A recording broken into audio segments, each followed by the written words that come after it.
ASMR. Alright. Nope. You good?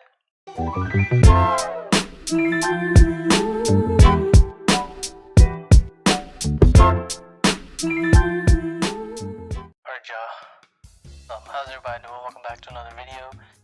How y'all doing today? I know you're doing good.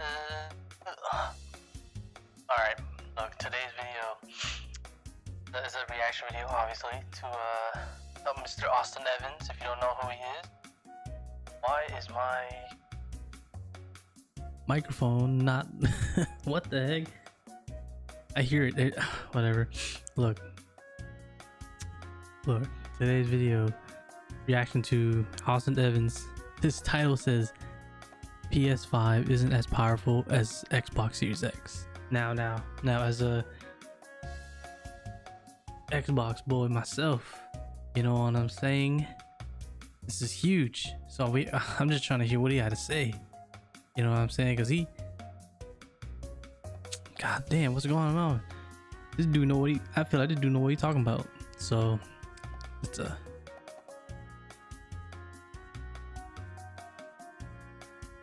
you already know what it is. Let's go.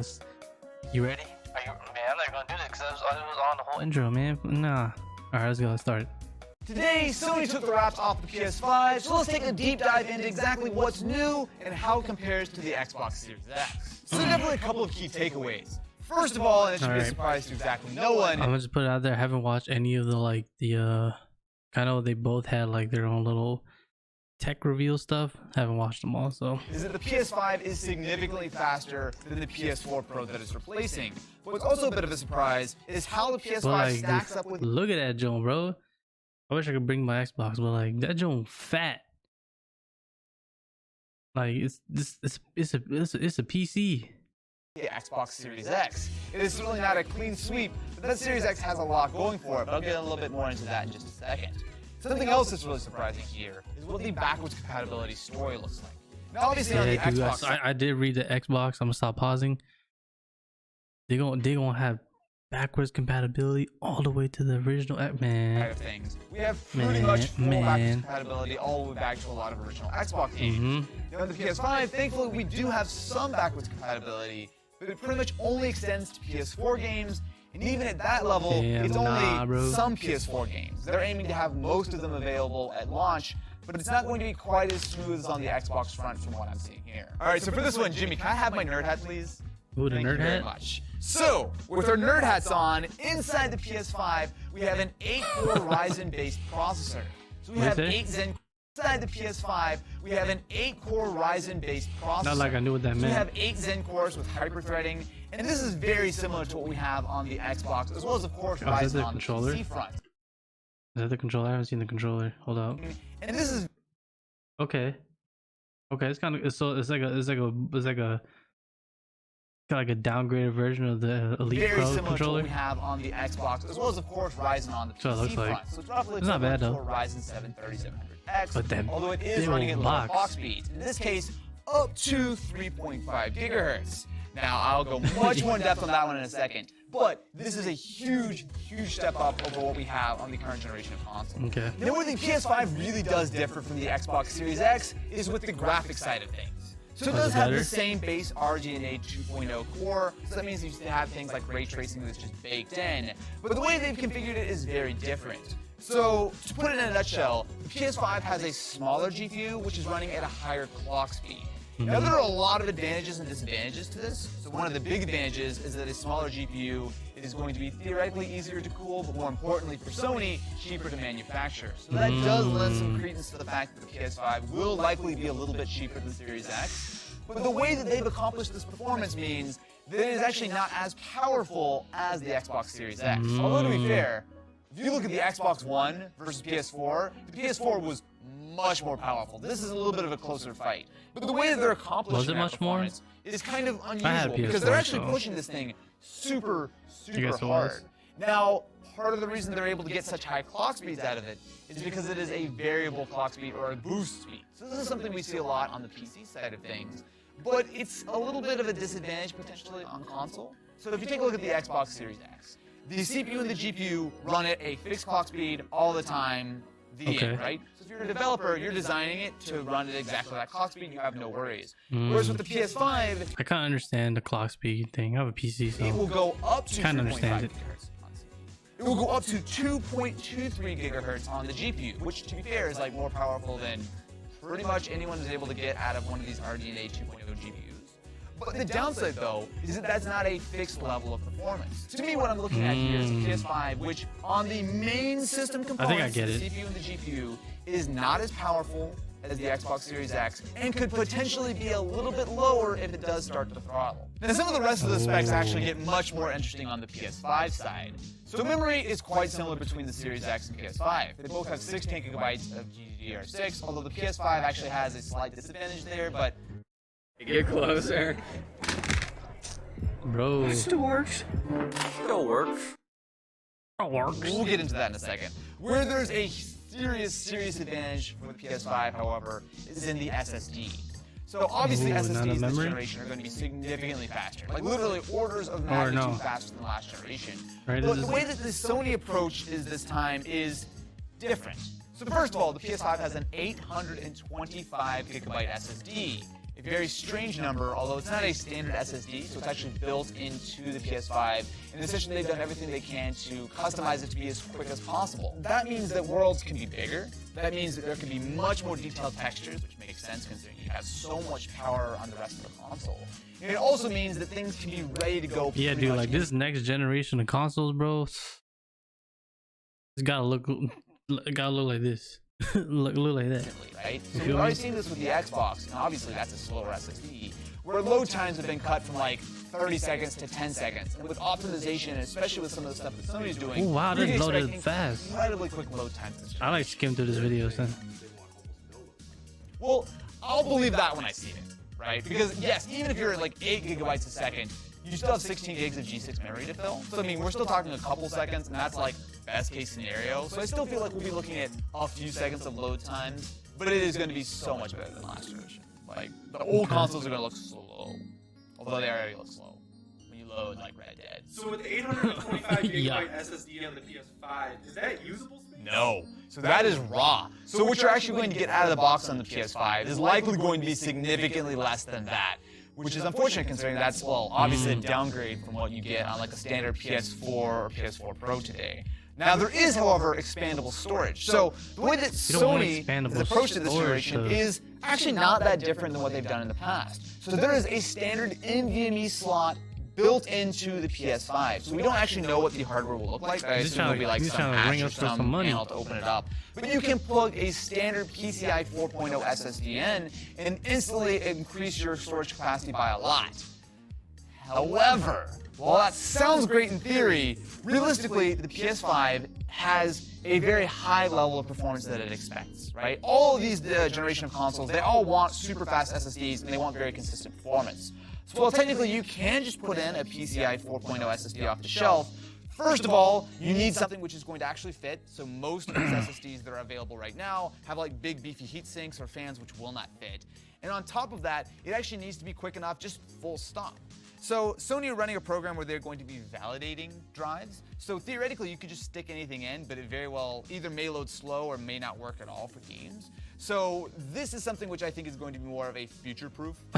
I'm staring I don't know if there are any SSDs. I'm staring at this video. I'm like, yo, I'm lost. They'll be on sale by Let's the keep end of watching this though. year, which you can just plug and play into the PS5. Which, to your point, Jimmy, you can still plug in USB hard drives. But if you want to play your PS5 games, you're pretty much limited to that 825 gig SSD from now until you can further expand it.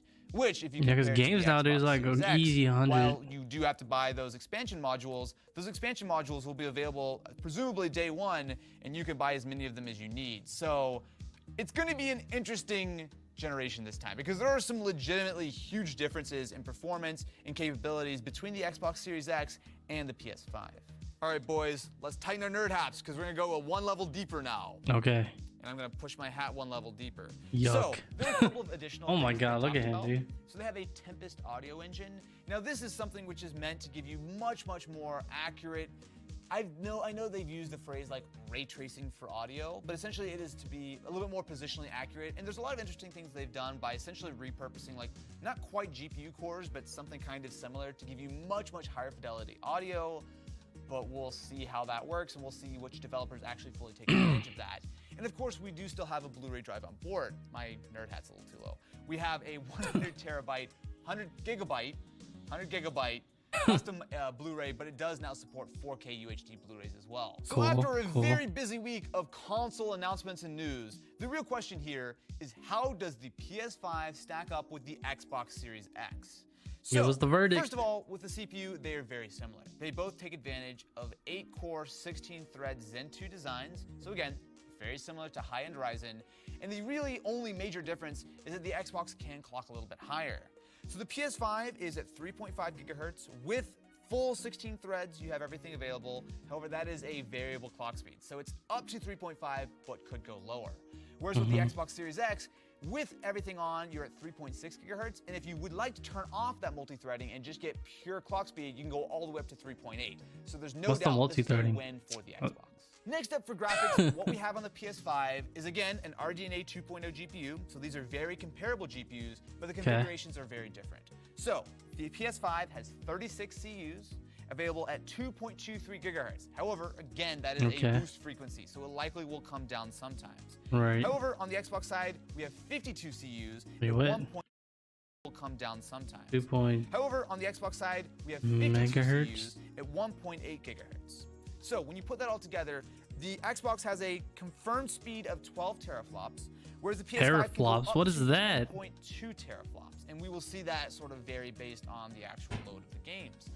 Now, this is another case where it seems like the Xbox has a clear win, but the difference is that How I believe big the that joint Xbox is. will likely need more power to hit that. And obviously, we've seen with the design of the Xbox Series X, it's a bigger system. It needs that huge vapor chamber.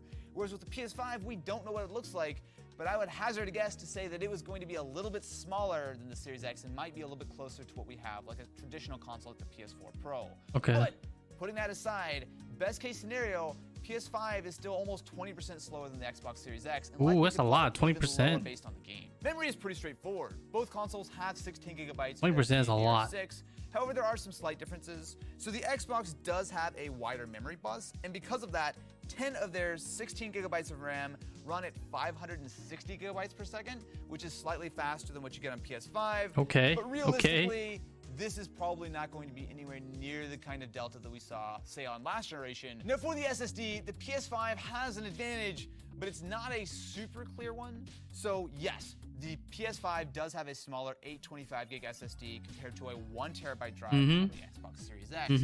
And yes, the PS5 does have a significantly faster one. So it will do 5.5 gigabytes per second raw, or 8 to 9 gigabytes compressed, whereas the Series X will do 2.4 gigabytes raw and 6 gigabytes compressed. So pretty major difference there. But the downside is that the Xbox, at least right now, has a much easier expansion. So once you fill up your PS5 drive, you're gonna have to start shuttling things around until at least we get SSDs, which are going to be fast enough. Whereas the Xbox, you can buy those expansion modules and use them pretty much day one.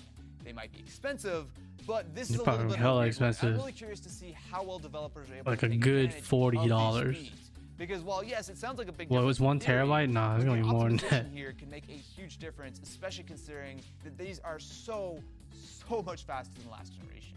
So when you look at everything we know about the PS5 and the Series X, they are roughly equivalent, right? They share a lot of the same sort of underpinnings, a lot of the same components, but there's a very clear advantage for the Xbox Series X. Now, does Yes, that sir. mean the Xbox Yes, Series X will be more sir. expensive? I would expect so. Probably. Right? So based on this, it looks like Sony is trying to push a smaller, cheaper design to higher clock speeds and sort of optimizing with like boost clocks and everything. But at the end of the day, I feel like we are in store for a really exciting generation. Oh, hell yeah, So, dude. I'm curious, what do you guys think about the PS5 launch announcement? What do you I'll just wanna get a know, PC. and how do you think it's going to stack up to the Series X? Are you actually going to pull the trigger on one? That's so Or are you ugly. going to stay Team Sony, Team Xbox, or Team PC Master Race? Boy, even though I'm part of the PC Master Race now, but come on now, get out my face with that ad. Okay, Xbox boy, stand up, raise your hand. Even though I got a PS4 also, and I have a PC and a Switch, so. But I'm Xbox guy first. Well, I did have a PS2. Then I went to Xbox. And stayed Xbox. You feel me? Alright, y'all. Y'all enjoyed the video, please leave a like, subscribe, comment down below.